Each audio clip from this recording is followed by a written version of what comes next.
Tiago tem muita experiência para compartilhar aqui com a gente, e eu tenho certeza, Tiago, que está todo mundo aí ávido, né, por ouvir um pouco mais sobre vendas. A programação da Aeroplanos, que nesse mês de junho se concentra nessas áreas de marketing e vendas, justamente por esse ser um grande calo, né, dos prestadores de serviço de modo geral.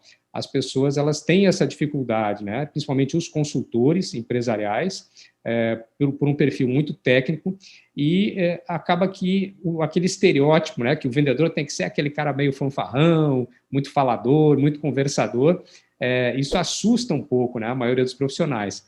Mas eu acredito que uma das coisas que a gente vai conversar aqui é que não precisa ser necessariamente assim, né, Tiago? Acho que você vai trazer muitos insights aí para aqueles que pensam dessa forma e que muitas vezes precisam reavaliar a situação. Às vezes a pessoa perde, né, muitas oportunidades de negócio, muitas oportunidades de venda, de se vender, principalmente, até porque quando a gente presta serviço, nós somos o principal produto, e justamente por esse, né, por essa barreira, né, que o vendedor tem que ser uma pessoa que é muito falante, que tem que ter aquelas técnicas e tal, e isso hoje não é bem assim. Então, eu acho que é isso que a turma vai querer compartilhar hoje.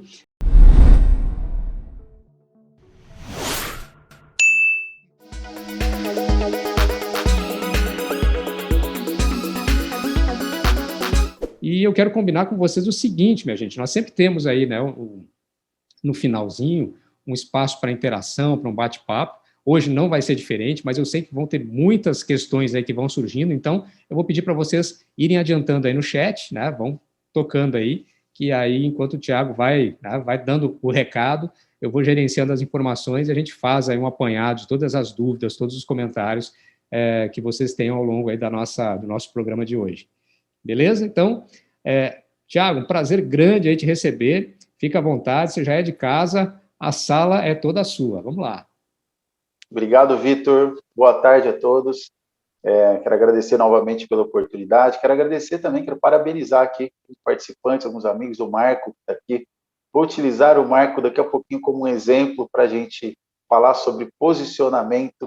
Eu acredito que a profissão do Marco, com a figura do Marco, com o posicionamento do Marco, ele vai nos ajudar a esclarecer um ponto aqui bem interessante quando a gente fala sobre posicionamento. Então, Marco, agradeço. Socorro Magalhães, essa querida, aqui também, Ériton, Fran, caso tenha esquecido de mais alguém que está aqui, estou até voltando, Renata, seu Otaliba, querido, que a gente falou bastante no nosso último encontro, Leandro, Maria Dulce, enfim, vamos lá, queridos. Edivaldo, boa tarde a todos. O que eu acredito, em primeiro lugar, Vitor? Que existe um grande erro quando a gente fala de vendas considerando esse vendedor falastrão. Existe um grande erro. Muitas vezes, nós deixamos de aproveitar algumas oportunidades na nossa vida porque nós temos uma visão negativa. Esse termo vendedor, muitas vezes, ele soa como pejorativo, por causa das experiências que nós tivemos dentro da nossa vida, dentro da nossa carreira. Talvez você um dia foi comprar um carro seminovo. Quem passou por isso, eu passei, eu sei o que eu estou falando. E o vendedor, ele vendeu aquilo para você, enfatizou uma série de coisas. Dali a uma semana estava tendo problemas, estava tendo uma série de dores de cabeça com aquilo. Às vezes um apartamento, às vezes alguma coisa muito pequena, às vezes uma coxinha que você foi, por exemplo, consumir em algum lugar. O que acontece? Dentro disso, o vendedor, o termo vendedor, muitas vezes ele começou a soar como negativo porque você começou a ver pessoas enganadoras ou pessoas muito malandras, é o esperto. Sabe aquele termo que as pessoas utilizam? Esse cara é tão bom vendedor que ele vende areia no deserto. Esse é excelente, ele vende gelo para esquimó, entre outras expressões que tem. Deixa eu falar para você, o pior vendedor é esse. Porque se eu vendo areia no deserto, eu vou vender uma vez só.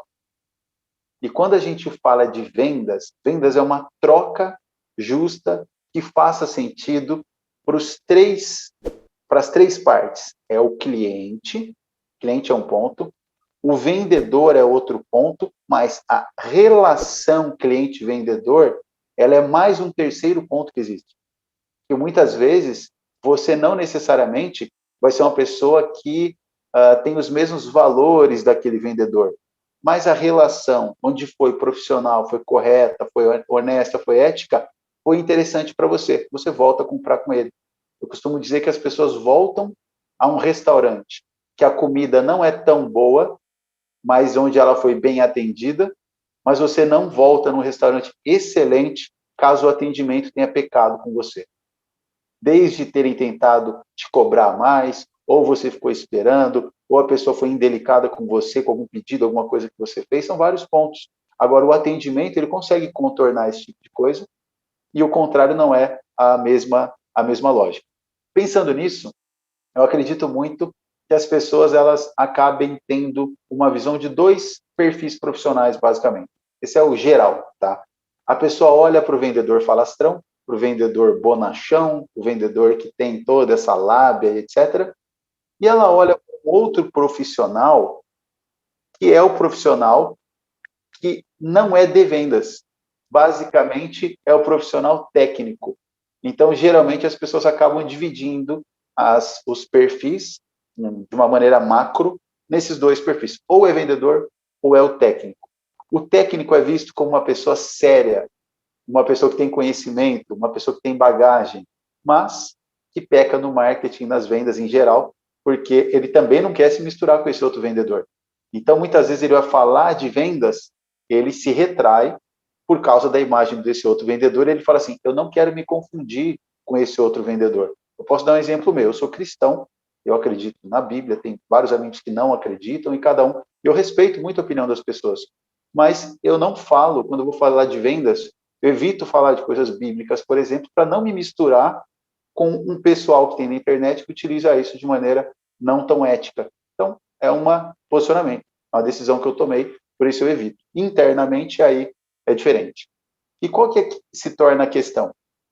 Esse primeiro perfil, ele vende, mas ele tem dificuldade, o falastrão, ele tem dificuldade de construir uma carreira consistente ao longo do tempo, porque ele decepciona muitas vezes os clientes dele, porque eles percebem que não era bem aquilo. Ele vende, ele bate a meta dele, mas a cada mês ele tem que conseguir clientes novos para ele alimentar aquela venda da areia do deserto, enfim, tem que ficar correndo, pulando de galho em galho. O consultor, muitas vezes ele acaba tendo, o técnico, né, o profissional técnico, ele acaba tendo muita bagagem técnica, mas ele tem geralmente essa dificuldade em poder falar disso de uma maneira mais clara. Perfeito. Sendo assim, existe um terceiro perfil, que é o que eu acredito que é o gigante nas vendas, que é o que empresas, hoje, no mundo inteiro, entendem como a maneira mais inteligente de se vender. Isso eu posso falar para você de produtos, serviços, posso falar para você relacionado, inclusive, a ganhos que não são necessariamente monetários no primeiro momento, mas um ganho de audiência, de conexão, de pessoas falando de você, aquele buzz que gira em torno de um produto, de um serviço ou de uma empresa. Que é o vendedor que vende sem fazer venda. É o vendedor que atrai um público para que o público queira comprar dele. É o vendedor que não vai ficar na fila do cinema falando assim, vem comprar aqui que é mais barato. Não, ele foca em fazer um trailer bonito, chamativo, atrativo para um público e aguarda que as pessoas venham e gera uma possibilidade delas poderem assistir. É quem trabalha antecipação, é quem trabalha conexão com pessoas de acordo com um propósito. Esse propósito, não necessariamente ele tem a ver com questões financeiras, muito pelo contrário. Geralmente o propósito não tem a ver com questões financeiras. A questão financeira, ela tende a te ajudar com algum ponto dentro do propósito que você tem.